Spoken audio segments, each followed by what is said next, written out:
a legal victory for medical professionals who say childhood vaccines do not cause autism. A special federal court ruled Thursday that those inoculations are not to blame for neurological disorders, confirming what some doctors say they've known all along. Not only are the vaccines safe, but they're actually life-saving. I mean, let's remember what we're using these vaccines for. We're using them to prevent measles. We're using them to prevent polio. We're using them to prevent pertussis, otherwise known as whooping cough. We're using them to prevent tetanus. These are the leading childhood killers in the world. The court concluded the weight of scientific research and authority was simply more persuasive on nearly every point in contention. That decision was a blow to families who filed more than 5,000 claims with the U.S. Court of Claims, alleging vaccines caused learning disabilities and other complications for their children.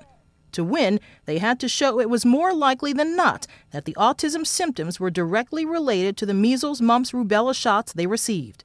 This is an open question. It must remain so until the scientific studies have been done and conclusively have found either way. Dr. Hotez says his teenage daughter is autistic, but he says he's satisfied with the clinical research and animal testing that's already been done.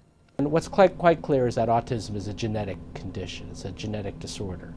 And that goes along with the fact that there are major structural changes in the brain. And this is not something that vaccines are capable of doing. Indeed, it's not something that's any toxin or a toxin would be able to do. Lo Fisher says she hopes Thursday's ruling is not a sign of what's to come.